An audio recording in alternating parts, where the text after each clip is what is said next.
What is up, y'all? Kevin Kuhn here from Athlete Factors. This is the Athlete Factors podcast. This is episode 111, I'm pretty sure. And my guest today is none other than Elliott Farris. Hi, guys. Glad to be with you today. Yeah. Thanks for having me on, Kevin. For sure. No, thank you for taking the time to do this. So last time we did a podcast together, you were fitting me for a pair of shoes. Sure was. So Brooks Levitate. Brooks Levitates, and I believe one of the other contenders was what you've got on now, your Saucony rides. So I got 4 pair of these. he's So a big fan of those. I'm a big fan of Sauconys as well. they're There's fantastic. a lot of great shoes out there. Yeah. Yeah, I mean, if I can plug the store real quick. Please do. Yeah, I'm the manager drink to over that. it. Oh, you know what? I will too. Cheers, everybody. To run on. Yeah, I manage Run on Richardson. We are a running specialty store. If you don't know what that is, it's basically a store where we have a lot of shoes, athletic apparel, nutrition, training, anything you would need for running, but also, any athletic activity, or if you just need the right pair of shoes. We are trained. All my staff is trained in how to evaluate a gait, look at somebody's arch, know what types of shoes to put them in if you may be having something like plantar fasciitis. I know, Kevin, you send a lot of people to see us. There's a lot more to getting a shoe than just picking out one that looks cool, and that's where we can help you out. It's not really like a big box retailer where you walk in and just try to fend for yourself, try a bunch of stuff on, find something comfortable. We can actually evaluate you and then recommend a certain type of shoe, and then make sure you got the right size and everything else. So come and see us if you need shoes. That's what I do for my day job. But I've got a good background and some other things as well that we'll get into today. Yes, sir. So if you're unsure of what a shoe fitting is like, please refer back to the podcast episode I did where Elliott fit me for a pair of shoes, and you can see exactly what the process is like. All my high school runners are going to be coming in pretty soon to get fit Next week. for some cross country shoes, maybe some spikes as well. So real excited about that. And while we're talking about it, let's plug the social run, because that's Heck yeah. every Wednesday night. I'm at Run On at 6 p.m. and we have a great time. We do, yeah. Every Wednesday night, 6 p.m., we meet at Run on Richardson, 1465 West Campbell Road. And we go for a little run around the neighborhood, anywhere from 2 to 5 miles. You don't have to be fast to come. There's going to be people of all different abilities out there. Kevin usually heads up the front of the field, but there will be people walking at the back of it. So you don't have to worry about. You got the whole spectrum there. We're all just trying to have a good time, enjoy the outdoors, enjoy running and walking, and doing it with some other people in the community. Yeah, it's a really fun group. Sure is. Like, we've got a pretty consistent crew that shows up, and it's a lot of fun. I really enjoy it. Yeah. So I love having you out there. yeah, I need to get a few more out. for sure. Everybody come out. It's a blast. So when I don't always get to run with you on Wednesdays, right? So to remedy that, a while back you suggested that we start doing some Sunday long runs. Sunday long runs. Much to my chagrin, because I don't like the long run. My mind is changing. Missing out. Yeah. It's getting a little more comfortable, but it was rough at first. But anyway, on one of our long runs, I think we were talking about the idea of this mystical kind of out there in the ether concept that, especially in high school running, is it's a tough concept for people to understand, and that's the idea of peaking. Everybody's favorite word when it comes to running. Yes, it's often a scapegoat. Yep. for people who don't finish as well at the end of the year as they'd like to. Not really knowing anything about aerobic programming and how adaptations work and things like that, I used the idea of peaking too early to explain away my the outcomes of my state meet my senior year, because I didn't run as well as I wanted to. But looking back now, I understand it wasn't necessarily an issue of peaking. Like sometimes you just don't run your fastest at the very end. But yeah, so let's dig into this concept a little bit. So tell us a little bit about your thoughts on this whole idea. Yeah, well, let me go back to when I was younger, less informed. Well, I used to think that whenever you were training for something, there would come a point where you would tailor your training from the very beginning to reach kind of like a tipping point where you're at the very mountain, the top of the mountain. Yeah. You Peak of could the not pyramid. improve your performance anymore, and you wanted to time that point in your training with your last race, of most significant race of the season. And so it was always, in the back of my mind, all right, so how everything I'm doing in training is getting myself towards peaking. We would train earlier in the year. As we got closer to the peak race, training would look a little bit different, start to, think differently, all sorts of things. But as I learned more about running and exercise physiology, the more I've come to realize that peaking is not a thing. Running out of gas mentally is a thing, but peaking physiologically does not exist, because your body will continue to get better as long as you give it stimuli. I remember the first time I heard that was my college coach down at Texas A&M telling me the story of Natasha Rogers, who won the 10K at the 2012 NCAA championships, and then subsequently got second at the Olympic trials, but unfortunately did not have the Olympic A standard, so didn't get to go to the Olympics. And she PR'd, she ran the 10K for the first time at the conference championship meet, PR'd, ran it 2 weeks later at the NCAA regional meet, PR'd, ran it at the NCAA meet, PR'd, and ran it at the Olympic trials and PR'd again. And if she had continued to race, probably would have PR'd again. So tell me, where do you peak there? Yeah. Do you peak at the conference meet? Because she PR'd. You PR, okay, great. But then is that the goal, or is the goal the NCAA meet 4 weeks later? And if you go and look at the results every single year, you always know who's going to run fastest at the Olympic finals or the World Championships, whatever's going on. And the answer to that is the person that runs the fastest the first meet of the year.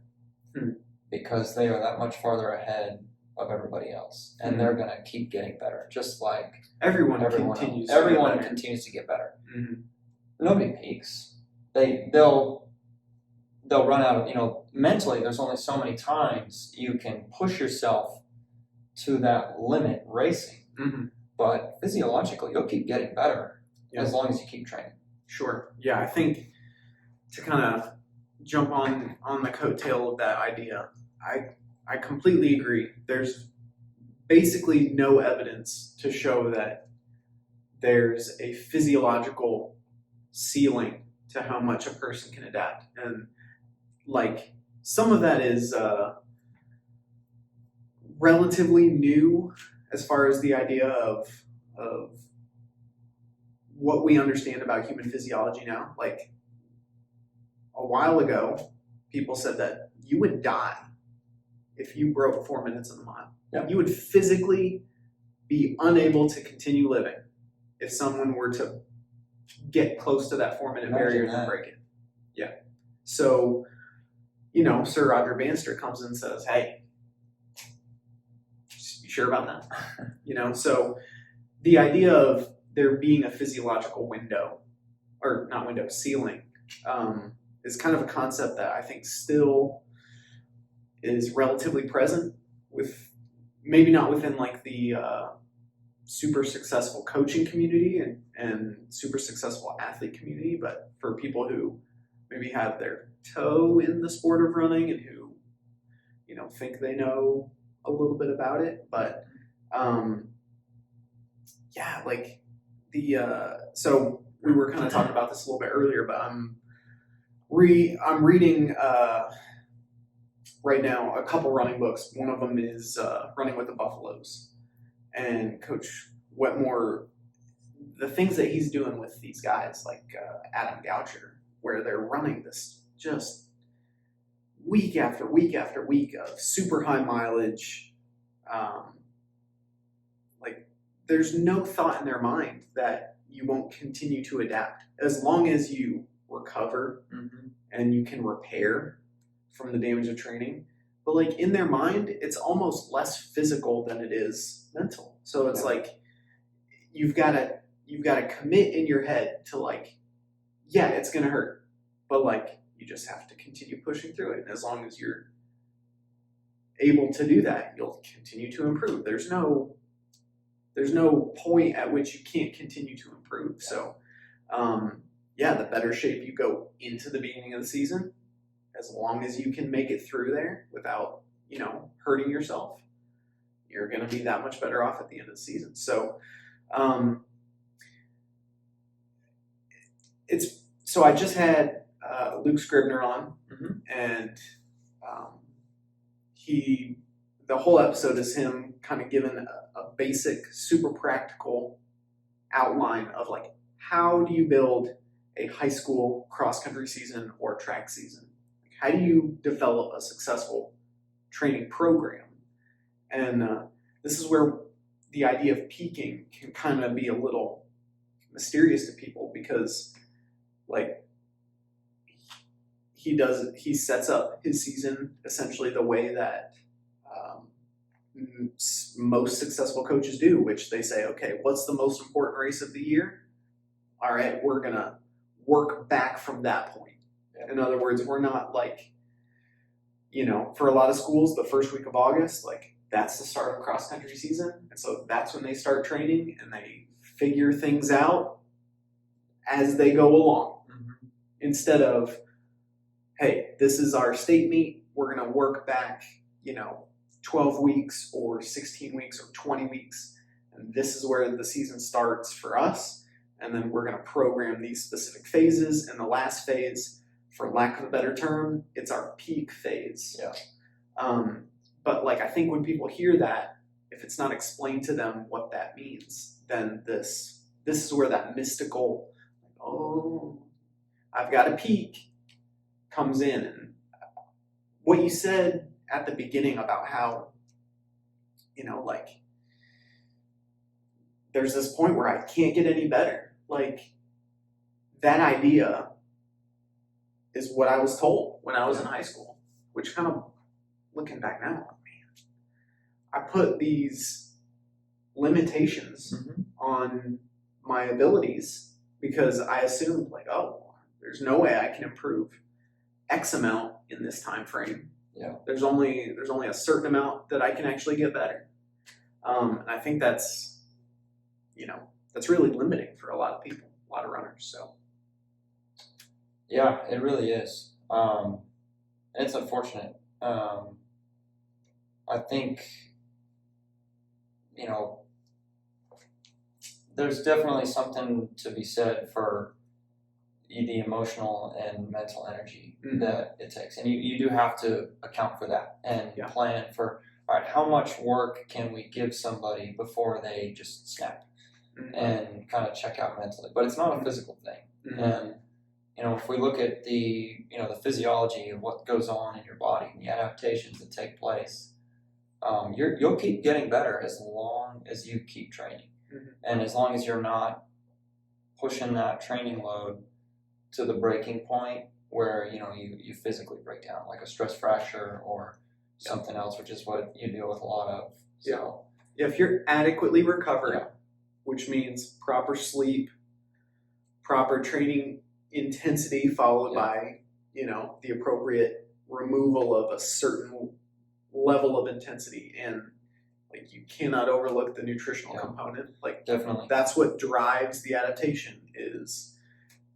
primarily amino acids and then refilling the gas tank.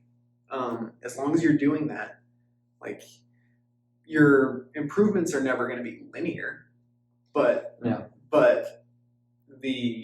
it's going to undulate, and there are quote unquote plateaus where the body is always trying to figure out how much it has to expend calorie wise or energy wise in order to elicit a specific result. So it's always going to try to do what it views as the most efficient thing as possible. But yeah, as long as you're following basic tenets of like adequate sleep, intense training, proper nutrition, like there's no ceiling. Yeah, I think an important thing you said there was nutrition, sleep, and proper intensity, because I think a lot of people, especially at a younger age, you've got a lot of just very gung-ho, let's hit this thing as hard as we can. I've got to work out. I want to red line every day. And I know for me personally, I didn't truly learn how to pace myself properly in training until really after college. And I got better at it as I went through. But I really think most people would be surprised how good you feel and how long you can continue to improve through a training cycle if you are getting proper sleep, proper nutrition, and the intensity you bring to training is appropriate for the given workout or whatever it is where you're at in your training. Sure. If you're doing all that stuff, you're not going to be just exhausted all the time. You'll feel recovered and ready to go every time you've got a workout, and you keep getting better. You just do. I think that's a concept that I didn't fully realize until really after college, when I settled down a little bit more. But because in high school and my younger years, it was kind of like, all right, we're going through all this training, it's hard, we're just always tired, but we're going to get to the peak phase, and then I'm going to just feel better for a couple weeks. As opposed to feeling good all the time and continuing to get better. So I don't know. What's your experience with that? I think along those lines, it's really interesting to see the contrast between like how many quality days can you put in a week, or if you're not looking at things on a 7-day cycle, on a 10-day cycle or whatever, like how many quality sessions can you put in X amount of days? And what's your answer to that? It depends for sure on your training age. It depends on your consistency with that specific type of training. So Luke Scribner, he typically has 2 hard workout days a week. In running with the Buffaloes, they train hard 4 days a week. That's a lot. That's a heck of a lot. That's a ton, right? So granted, there's a huge difference between a high school runner and a elite level college runner. Not just a college runner, but an elite level college runner. For sure, there's a big difference. But like 4 hard days, like that's the hard days. That doesn't include the medium days and the quote unquote easy days, where a lot of these guys are talking about like even their easy days didn't ever really feel easy. And that's not because they weren't programmed correctly with regards to the intensity. it's probably because they were doing too many hard days. But their goal was to ride the edge, the razor edge of like, I'm going to put in as much work as possible and get as close to killing myself. Yeah, but just barely pull back. Yeah. And so you can ride that razor edge, if you know your body really well and you're getting enough sleep and you're getting the appropriate nutrition and you're getting the proper recovery. But you can't do that for forever. No. And so. Well, I think I've heard it. You've probably heard it too. That there's no such thing as overtraining. There is under recovering. For sure. So. Yeah.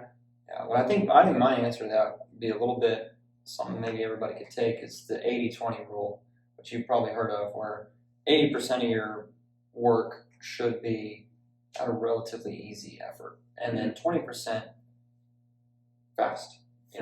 High quality. Specific work that is intense on your body.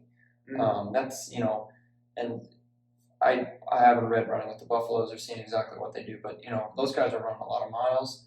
It's possible, even with 4 hard days a week, they were close to that kind of 80-20 ratio. So it looks different for everybody, but that's a good rule of thumb for anybody out there that may be wondering, how much is too much, because you're going to get in much better shape only doing easy runs than if you only do workouts. For sure. And that's a really interesting idea that I'm kind of having to relearn. And that's, like what percent of, let's say, a mile is quote unquote aerobic. And this is somewhat debated, but it's basically between 80 and 85%. And so that's a reason why when you look at a high level 10K runner, they can still throw down a really fast mile. They can. Because like the 10K, you're looking at 95% aerobic, somewhere in that area. Marathon, you're basically that's basically just aerobic. Yeah. So when you're looking at an event that's 85% aerobic versus something that's 95% aerobic, like there's still so much of an overlap there. Yeah. And that's why you can't take a 400 runner, turn them into an 800 runner, and then the next year turn them into a miler. Right. Like you're probably going to need more time to build up a solid aerobic foundation. Yeah. And so that comes into play a little bit, which is it's really hard for me because I like to do a lot of speed work.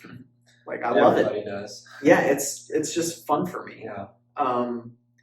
And so knowing that even with something like the mile, it's so heavily dependent on your aerobic foundation. Like you got to put the miles in, you got to put the time in. You do.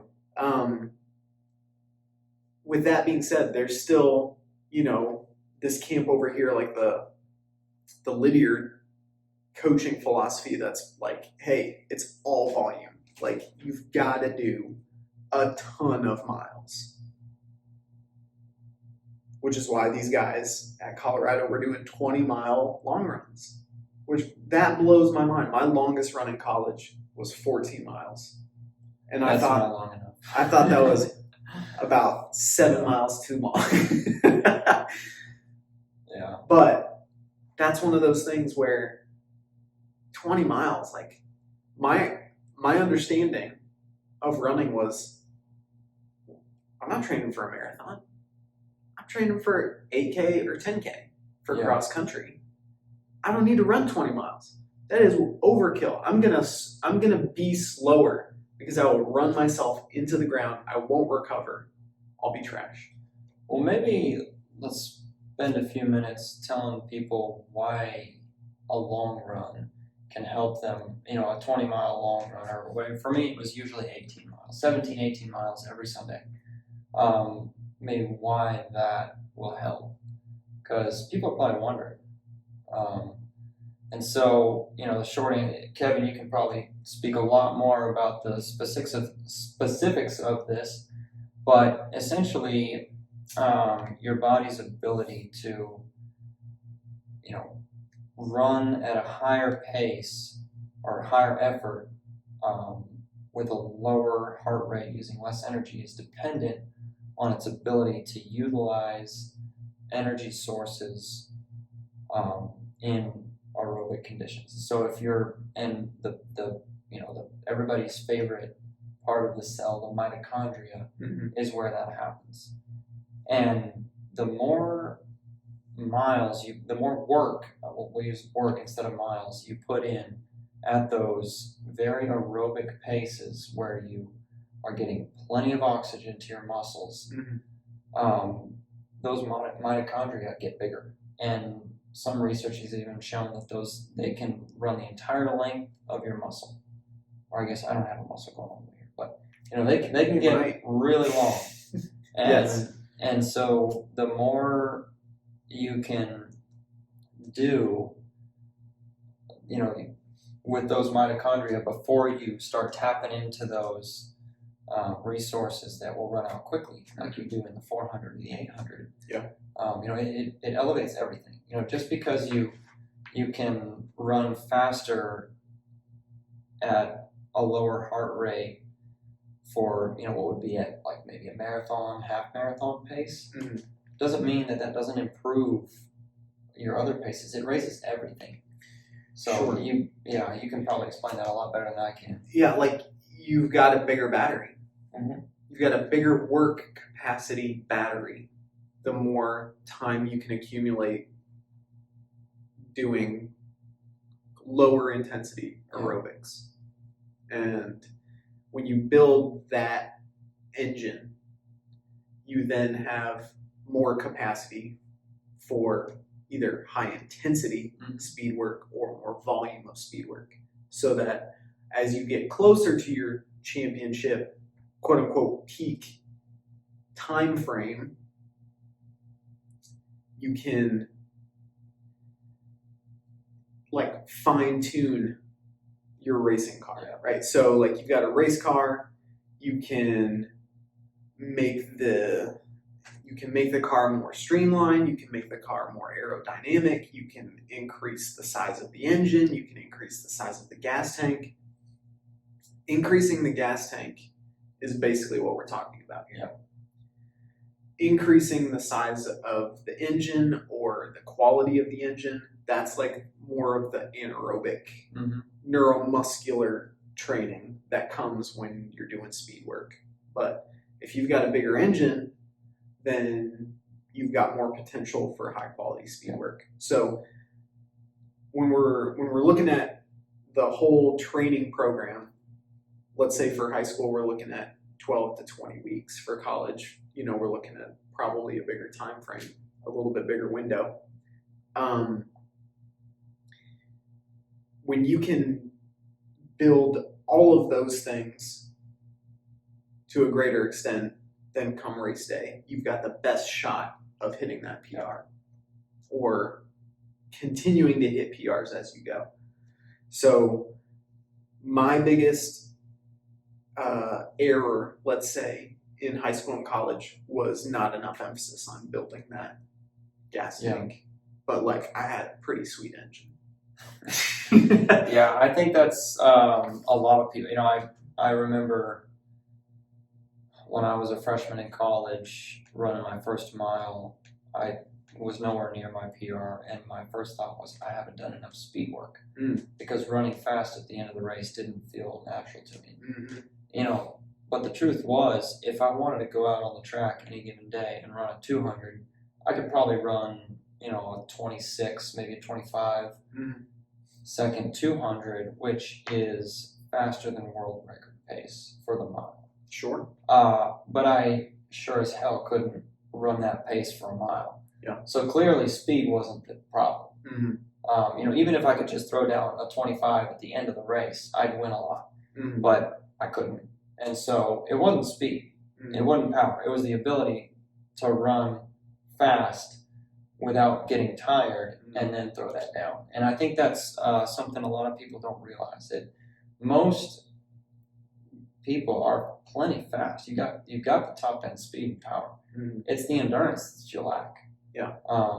And you brought up an interesting thing there about the different. You mentioned the race car, bigger gas tank, bigger engine, and this is along the same lines. But I think when I was still in the frame of mind that you peak, my thoughts were your training is completely different in each phase.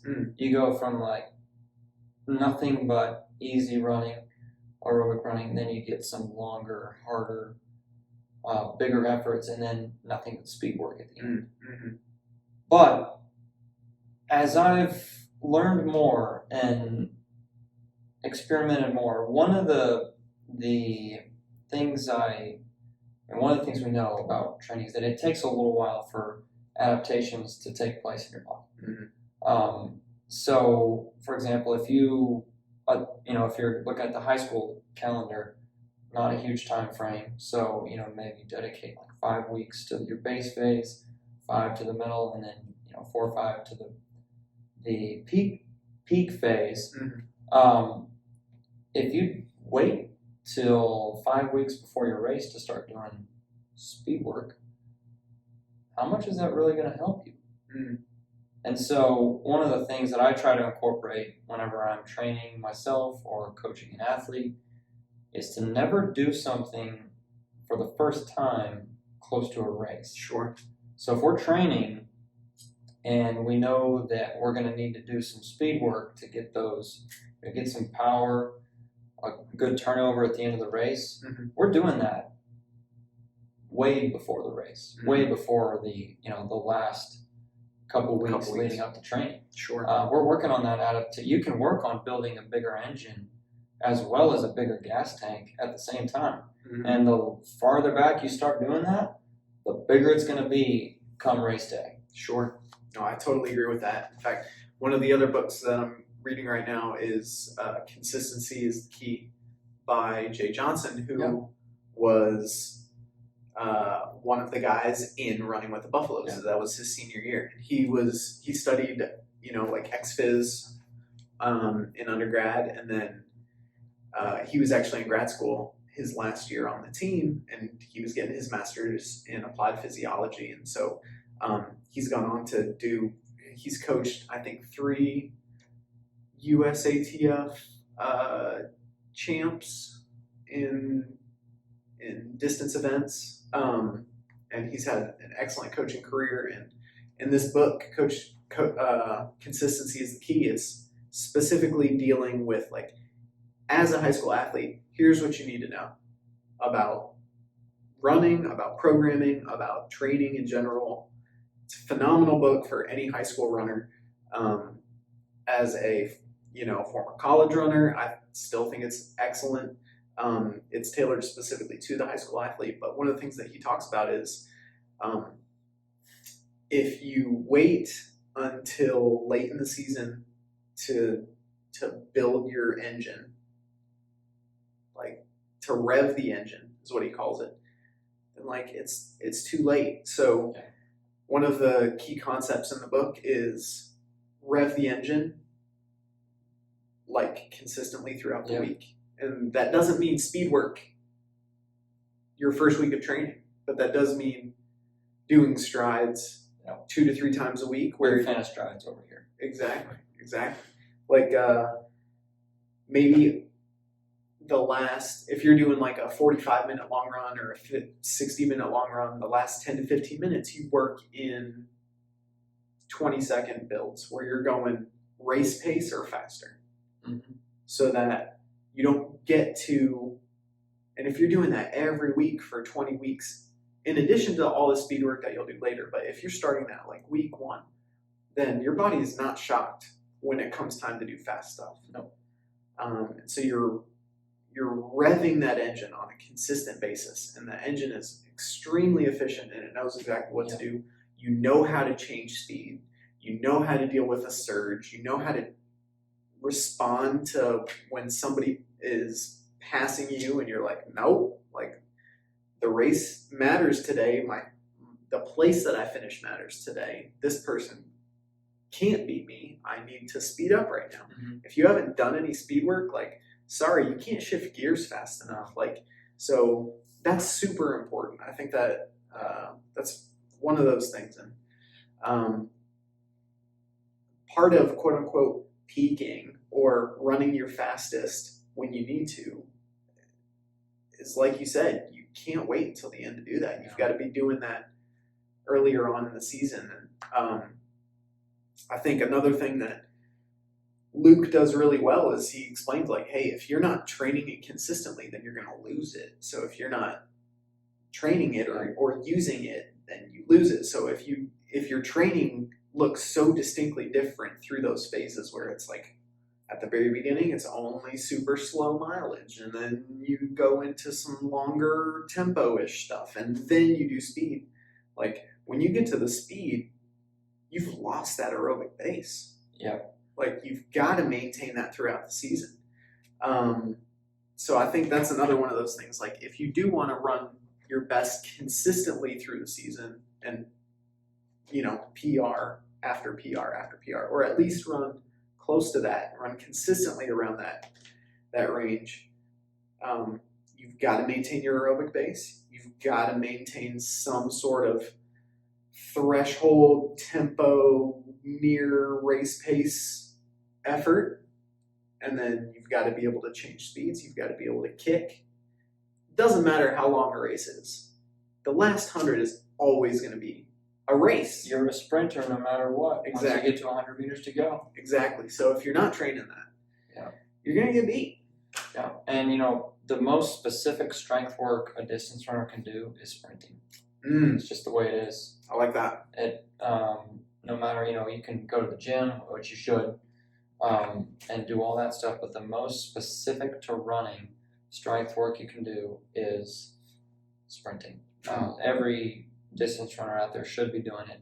It's not much, maybe once a week, some strides followed faster by than race pace accelerations. And we're talking like 30, 40 meters at most, because you really can't sprint longer than that. But not all makes out. a huge difference. Yeah, if you're a distance runner, you're not able to maintain top end speed not for very long. too long. Yeah, you're not 100, 200 kind of. No, but hey, one thing that I think if I was watching this, I would be wondering about. So what about the concept of tapering? Because kind of goes hand in hand with what we're talking about with peaking. And when it comes to tapering, it definitely makes a difference. But I don't think most people know how to do it right. Sure. So what do you think? What's your opinion on tapering? So it's interesting because I didn't really understand, like, there was no, let's say, set recipe for peaking. Tapering is often used interchangeably. Yeah. And the idea of, like, tapering is a gradual step down in some training variable in order to elicit some sort of super compensation or adaptation. So, but there was never an explanation of, here's how you taper, and this is like a standard that most people will have success with. Until I learned the concept of a deload week in strength and conditioning, specifically with powerlifting. Like, when an athlete, let's say, is prepping for a powerlifting meet, typically a week or two out, they've been progressively going up as much as possible in their lifting volume, getting the majority of their lifting between, let's say, 85 and 95% of their 1 rep max, but they're not necessarily doing a ton of lifting near their 1 rep max. As you get closer to competition, you've got to stress the muscles and the ligaments and the tendons and the joints in that way. So you get a little bit more volume near your 1 rep max, but the majority of your training is not going to be that high of an intensity. And then maybe a week or two out, you maintain that intensity, but you cut back your volume, maybe as much as like 50%. Mm-hmm.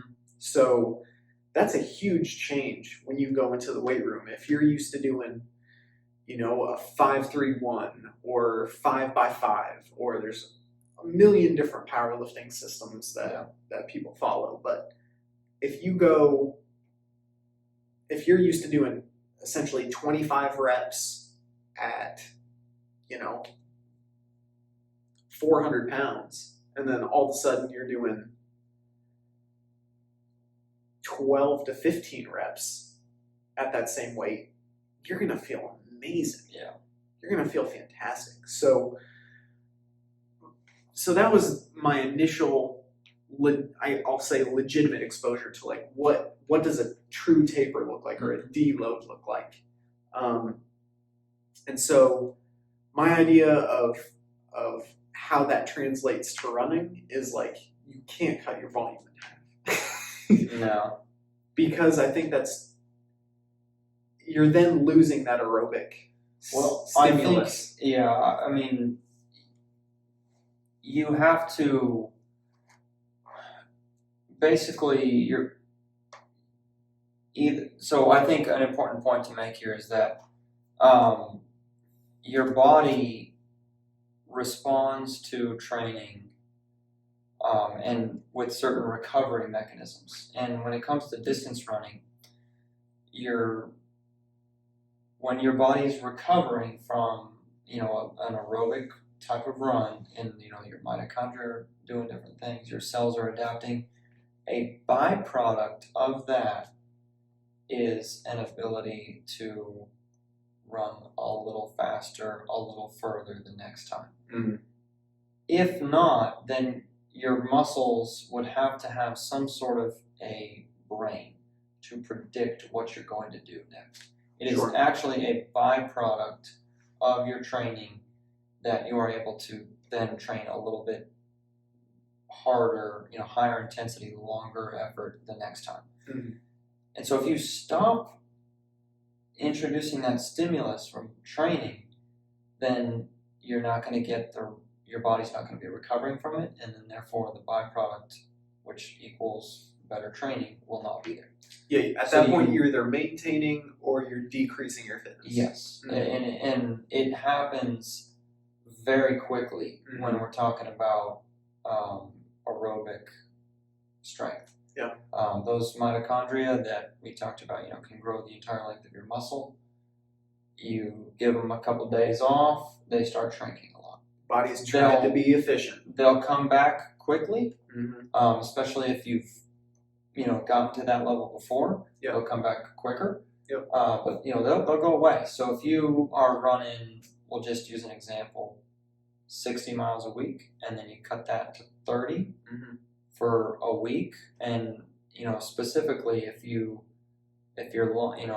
you do it across the board, like you take all your runs, cut them in half. Mm-hmm. You're just not gonna have the same aerobic strength at the end of the week because you're not introducing that same stimulus. Exactly. In there. If you've got a job that requires 60 people, and now all of a sudden that same job only needs 30 people, then the body's firing 30 people. Yeah. Get out. We don't need you. One of the goals for endurance training is to raise your body's homeostasis work level. Mm-hmm. Little steps at a time. At the rate that your body can improve it. Mm-hmm. And you get it up to here. Okay, cool. That means that you're capable of on one day going to, who knows? Right. But we keep it at that level where we can recover and just get a little bit better at a time. Mm-hmm. If you drop that to here, your body's going to come down to here and only do the work there. So, there's been plenty of examples of athletes that tapered, cut back their volume, and then when they show up at their peak race of the year, can't do anything. They're not the same athlete. Yep. Because they changed their training. They're not training anymore. That stimulus is gone. It's gone. So, my preferred method for tapering is for meets just throughout races, throughout the, maybe not be the race I'm focusing on, Mm-hmm. I'll literally 2 days before the race, I'll maybe knock 10, 15 minutes off my run, and then the day before, knock, make that half of what it would normally be. Gotcha. But we're talking about somewhere I'm still within the range. That's just my body's like, all right, we can fully recover from what we just did. Yep. And then the next day I'll race. Mm-hmm.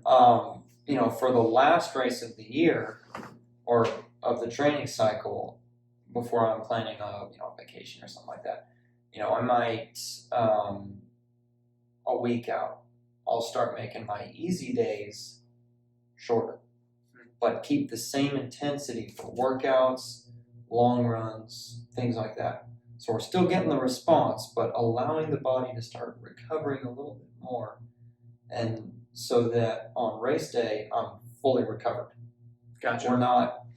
Now that's different than peaking, where you're getting to a point where your fitness it's at the top, and after that we're Can't going go any downhill. higher, and Yeah. it's going Now down. the reason, because I feel like people are probably wondering at this point, well, that sounds like peaking. No, the reason you don't want to do that for every race is you're not going to improve training that way. Mm-hmm. That is a point where, okay, I'm trying to fully recover to put in a maximum effort, get absolutely as much out of my body as I can on one day. Mm-hmm. But the week and a half where you're, allowing your body to fully recover, you're not going to improve.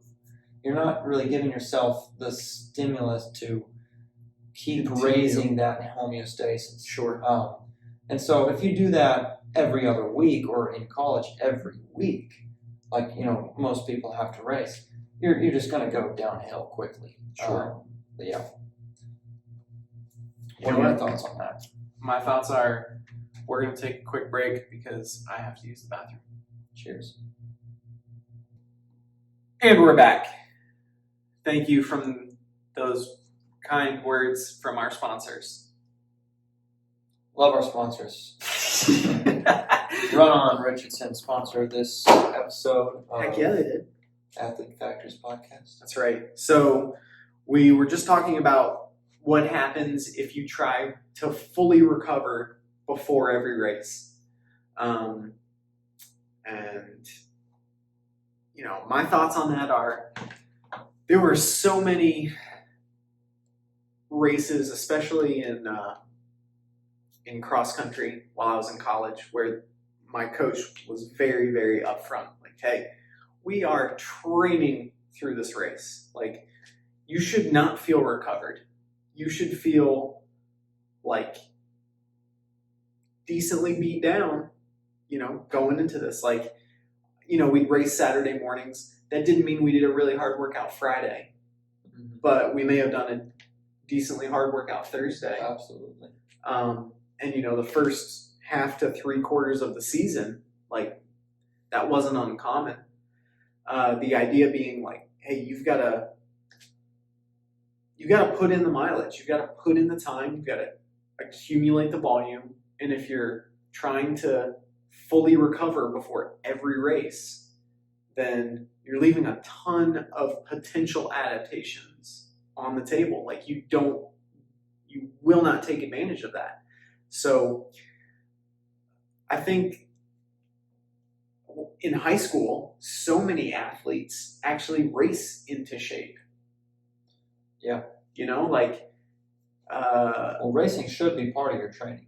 For sure. The most specific training you can do is racing. It's just the way it is. Yeah, I think that's a very important concept. Like, yeah, nothing's going to prepare you to race like racing. Not at all. But yeah, one of the things that I had to deal with a lot of my high school track athletes this past track season was I had to put them in a lot more events than they wanted to do in just about every single track meet, with the exception of the state meet and their homeschool national meet. Mm-hmm. And that's because we only practice formally twice a week. So I was upfront with them from the very beginning, like, hey, we practice Tuesday, we practice Thursday.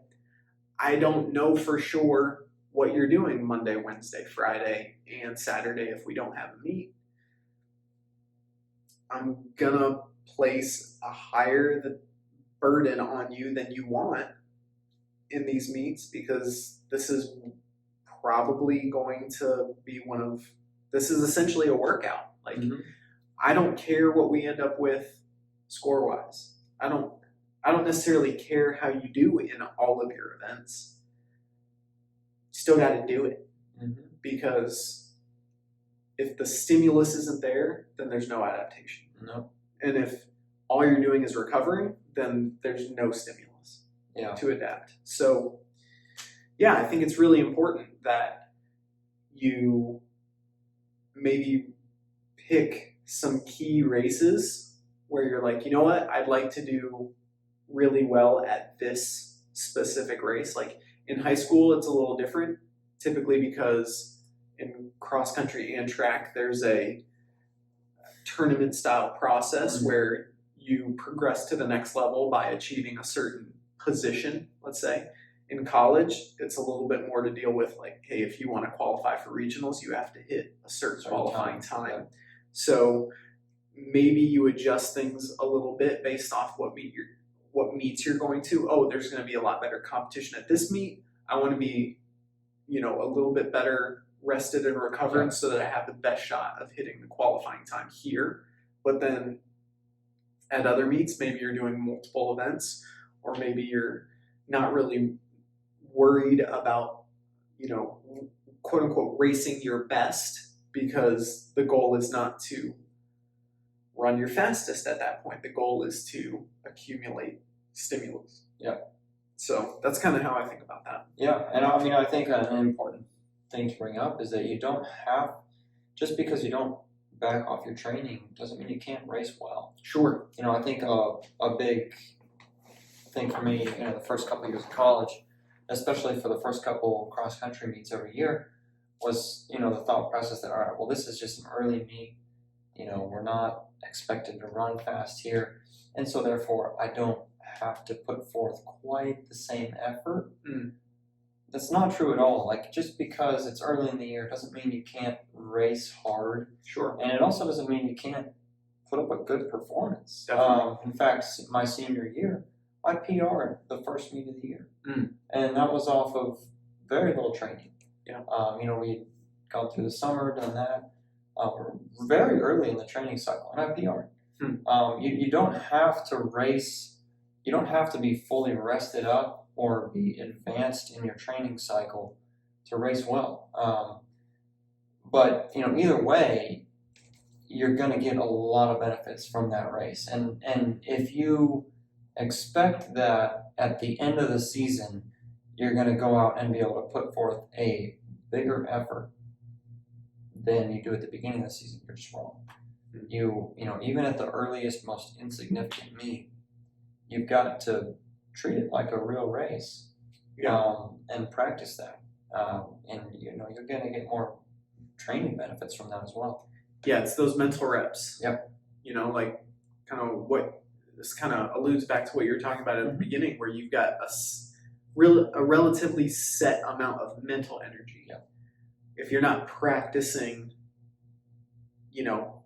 racing when it sucks, like, that's endurance sports. It's a game of attrition. It's who has the mental fortitude to continue pushing through, maintaining the pace or pushing the pace when it hurts so bad that everybody else wants to just stop or slow down. Yeah. And no, go ahead. I was just going to say, the thing is, when you begin to realize, if you slow down, it still sucks. It's still going to hurt. Yeah.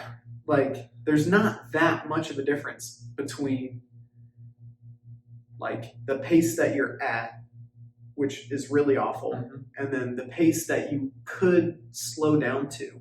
Yeah. That's not so slow that people take notice, but slow enough that you're like, okay, now this feels better. It really doesn't. Not really. It still hurts. So, that's one of those mental hurdles that, when you can get over that whole idea of, you know what, it sucks, and it sucks for everybody. And if my training is programmed appropriately, like this is baked in, I'm gonna feel bad. I need to push through it as hard as I can. I can recover tomorrow. I can come back and put in solid training, 2 days from now, 3 days from now, wherever the case may be. When you're looking at it like that, like that's where you get you build up the mental tolerance to be able to maintain a solid racing effort the rest of the season. Like you've got to get those mental reps in. Yeah, I think I heard a speaker one time say, I think it was Al Carius, coach of North Central College, longtime coach, D3 school. They've got a great program. He might have been quoting somebody else when he said this, but he said that essentially we've kind of learned almost, not quite everything, but almost everything there is to know about physiology. And when it comes to people that are on the front lines doing the research on physiology or top level coaches, a lot of what we're talking about here is not even a debate anymore. It's just accepted as fact of what the best way to train is. Sure. It just hasn't really reached every level of the sport yet. It will someday, and it's just it's going to be the way. It just takes time to trickle down. But we are just scratching the surface of what we know about the mind. And your mind is it can be trained the way that your body can. We don't know nearly as much about that as we will probably 20, 30, 40, 50 years from now. Sure. So who knows what kind of podcast I'll be doing then. But one thing we do know at this point is that if you think you can just not be in it mentally early in the season and expect to be in it mentally later on the season, you're wrong. You're that's a muscle you've got to train too, your mind. And not only are you going to improve it for later in the season, but also for the following season. Sure. That's something, that I really learned in the latter half of my career, and I'm still learning how, to be honest, when I ran my marathon, which was arguably my best performance as an athlete, physically, I was not even close to where I was my senior year of college.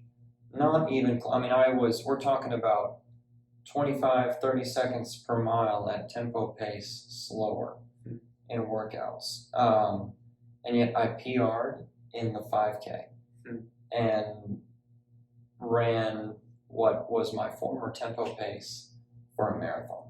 Wow.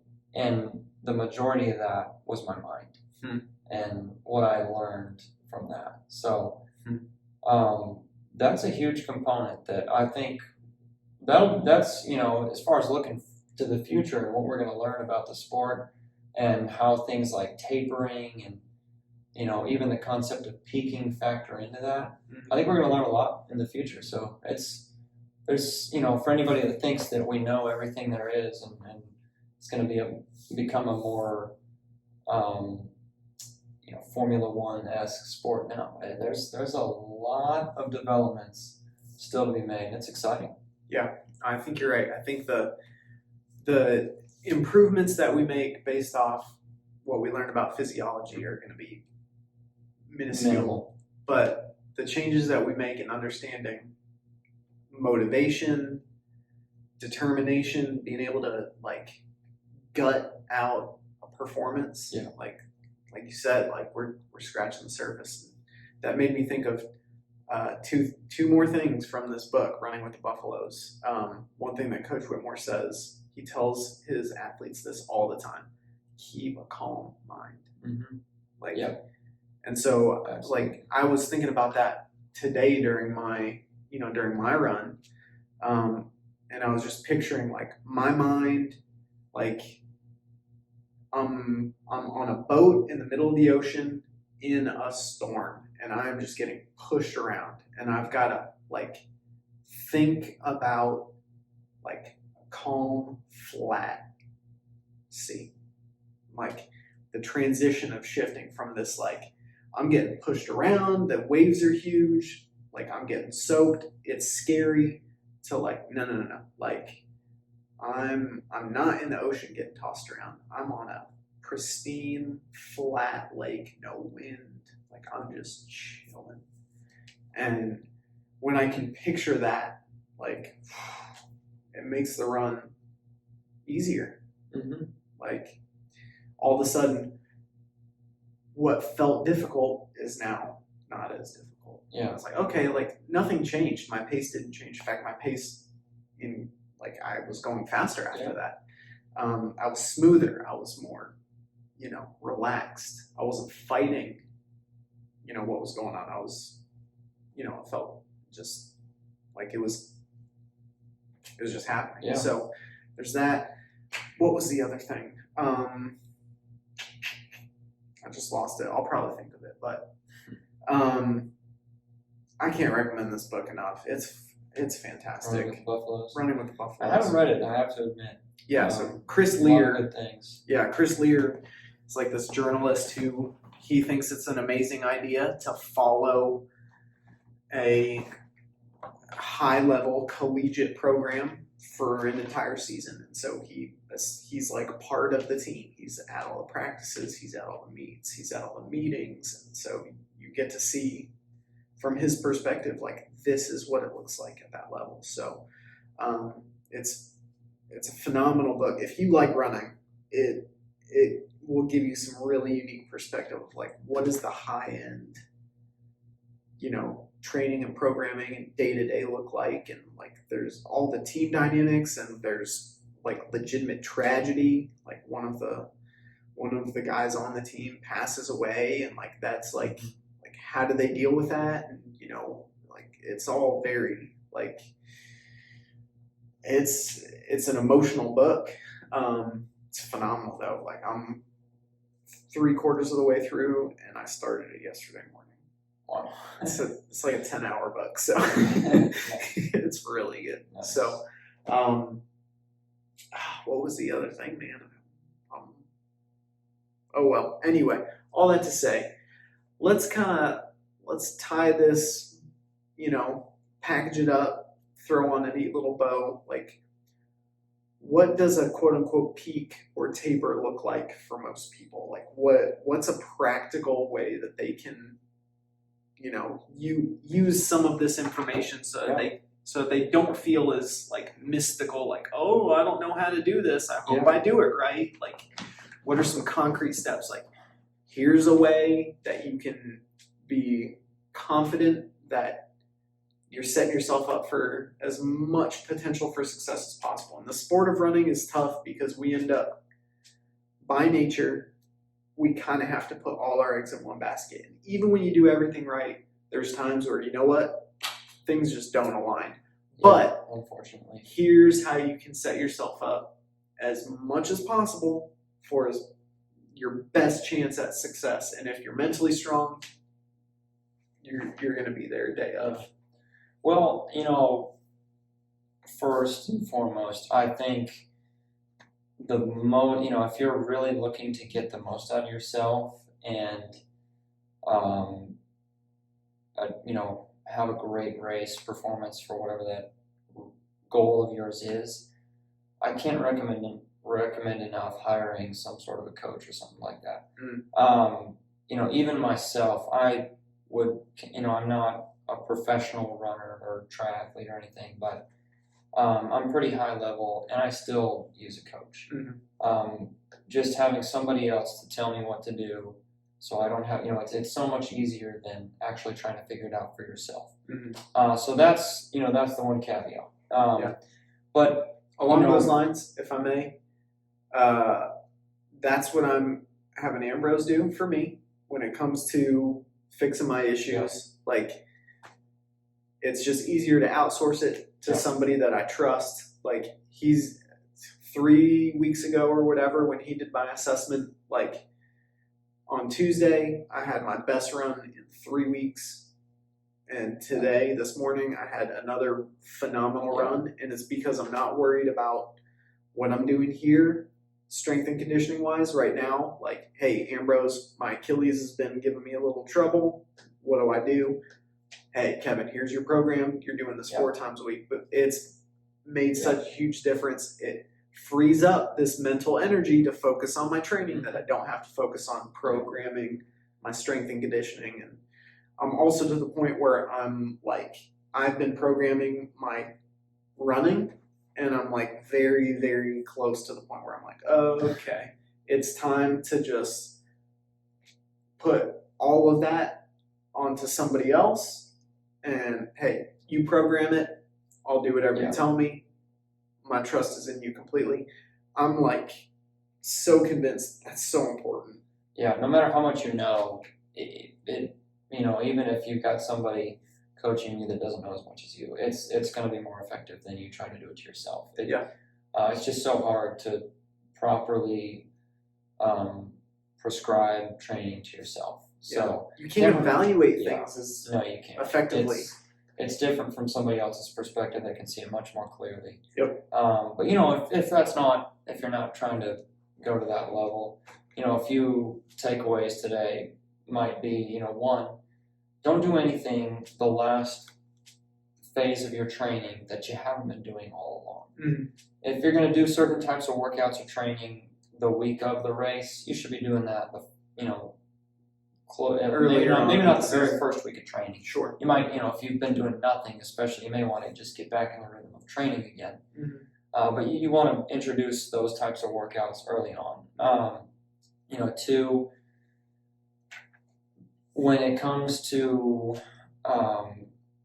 resting, we'll use the word resting for a race as opposed to peaking, because that's what it is. You can only do that so many times. You don't want to have a negative training effect. You don't want to, you know, you've got a certain amount of time between where you are now and the race you're focusing on. Mm-hmm. You want to maximize that. Now, yes, you don't want to, you know, do something the race week for the first time. And so, practicing a little bit of a rest before an intermediate race is a good thing, but you can't be resting before every race. So, you know, plan that stuff in there. And then when it comes to actually resting or tapering before a big race, you know, you want to keep the intensity of your main workouts at the same level, and it's some of the easy runs where you cut back a little bit. But keep in mind, you know, throughout your entire training cycle, you may be, let's say, doing, let's just example, say you run 45 minutes on Thursday and then you do a workout on Friday. You're still doing that workout Friday. So when it comes to race day, if you do 45 minutes the day before, I mean, you've been doing it all year. Doesn't mean you can't do it again for race day. That's sure. You know that works for you. Yeah. So don't go too extreme. Cutting your volume in half is a quick way to initiate some hardcore detraining. Yeah. You know, you've got to keep that intensity high. Mm-hmm. You can cut back on some of the filler stuff. Just to give you an example of what I would do or what I did before my marathon, which, you know, I ran 2:26 for the marathon. That's pretty good. Fast. Just, you know, I'm not a pro runner, but for a guy like me, that's pretty fast. So essentially, about 10 days before the race was when I actually paid attention to cutting back. And so normally what I would do is my easy runs were about 60 to 70 minutes. I cut those to 50 minutes. My long run, I did a long run about 12 days before the race. It was still a full 2 hours. That's, you know, full volume, no cutting back. A week before the race, I did a 90-minute run. Still a long run to tease the body a little bit, but not the full length of the 2 hours I normally do. And then, you know, where I would normally do a 70-minute run Monday, I did 50 minutes. Then Tuesday, back to full speed. I did a full workout, for the full warm up, like I normally would any given week. Wednesday, cut it back to where I would normally do 70 minutes, cut it back to 50. Thursday, did another medium long run, got back up to that higher range. Then Friday and Saturday, last race of the year, we went hardcore 30-minute run both of those days. Mm-hmm. So, needless to say, I didn't improve during that last week. Sure. But, it's the marathon, the race coming up. I'm not trying to, I don't have anything beyond that schedule. That's it. Mm-hmm. So, I want to be fully recovered for that race. Yep. And I was. Had a great race. But you were still probably doing what, like probably 85-ish plus % of your at least regular training volume. And more significantly, 2 of those runs that week were 100% of what they would normally be. Mm-hmm. And I mean, but if you think about it, like if you cut back, if you're used to running 2 hours on Sunday, 70 minutes Monday, full workout, which would, be around 15 to 16 miles of running Tuesday, 70 minutes Wednesday, 70 minutes Thursday, 70 minutes Friday. And then you cut those 70-minute runs to 50, 40, something like that. You're going to feel really good. Sure. You're going to feel really good. Yeah. But you've still got that, you've put that intensity in those muscles so that the tension is still there. The reaction to the is ground still there. Yep. You got a lot of energy. Mitochondria. And, you're ready to exactly release that. Sure. That's very different than, a week and a half before the race, just reducing overall volume of everything and lowering the homeostasis of what your body's doing. Sure. I was essentially lowering the homeostasis for a couple days, but then go right back up there. Yep. And so my body might think, okay, that was lower. All right, well, we're recovered. But the next day, I hit right back at it. Mm-hmm. So never let my body think that it was done training and didn't need to keep recovering, and then therefore the byproducts that help you run faster. So hopefully that gives some people some insight as to how it's done. But like I said, it's a lot easier when somebody else tells you what to do. Sure. And you do that than trying to figure out how to do it yourself. Yeah. Even for me, that was not something that I came up with. That was what I was told to do by my coach. Right. So, yeah, once you understand like physiologically what's happening and mentally what's happening, and you understand the concept, like it's not mystical. mm-hmm. It's not like crazy. In fact, like we were gonna read Jack Daniel's definition of peaking, but he doesn't really have a definition. He's got a definition of what was it? Tapering.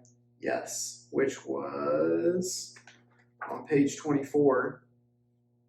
Yeah, like we said earlier, this is not a mystery amongst researchers, people that know the human body well. Yeah. High-level coaches. Peaking is not a thing amongst them, and it's no longer a mystery. Yeah, It's an accepted fact. Jack Daniel's definition. During a taper, you back off some on the training stress and achieve fast racing times.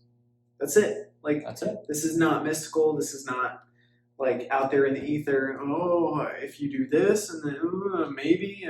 No, like you cut back a little bit on the volume. You basically maintain your intensity. You make sure you're getting good sleep. You make sure you're getting good nutrition. You fully adapt. You fully recover. Boom.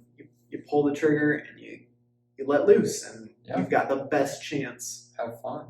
Exactly. You enjoy it. You put in all this work. You might as well have a good time. Yeah. See what happens. Yeah. There's a lot of the time in training you might be doing certain things in workouts and wonder, well, how can I ever do this time in a race? the truth is race day is different. When you get to that last race of the year and you allow yourself to fully recover, you're a different animal when you show up at the race. Oh yeah. And we love it.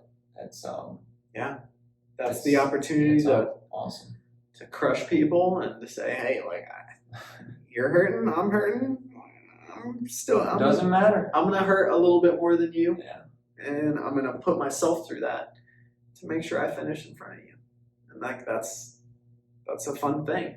Not like in the moment; it's awful in the moment, but when it's over, oh yeah, it's awesome stuff. So it is. Well, this was a fun convo, man. Sure was. Thank you for taking the time to join me and do this. And big shout out to Run On Richardson. I'm super happy that y'all are only a mile away from where I live, and I get to run with y'all every Wednesday and run with you most Sundays. It's a lot of fun, and it's helped out my fitness a ton.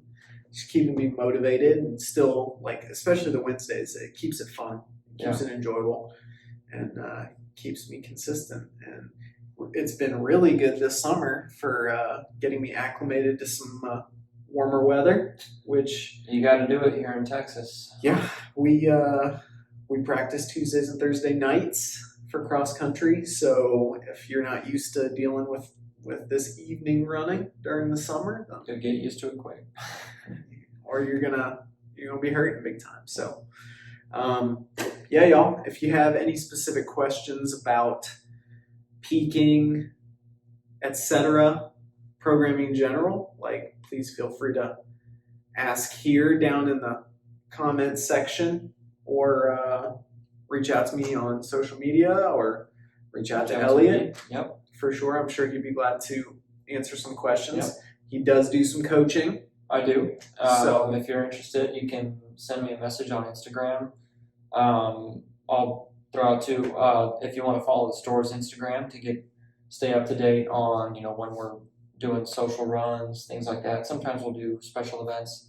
That's going to be at run_on_Richardson. If you're interested in looking for coach for running, anything like that, just send me a message on my personal Instagram, which is at Elliott Farris. That's at ELFARROS. That's my nickname. So reach out to me. I'd love to talk with you. And it's a very robust mustache you have. Thank you. I like to think I'm white or of the run world. I like that. So that's nice. Feel free to reach out. I'd love to chat with you and see how I might be able to help. Awesome. All right, y'all. Thanks for watching and listening. Be sure to share this episode with all your friends who think they know everything about peaking and tapering, and hopefully we'll be able to reach some hearts and minds. It might be fun to have a debate with somebody who has a different opinion. Sure, that's always a good thing. Yeah. A friendly, respectable debate. Awesome. All right, y'all. Stay tuned for next week's episode. Adios.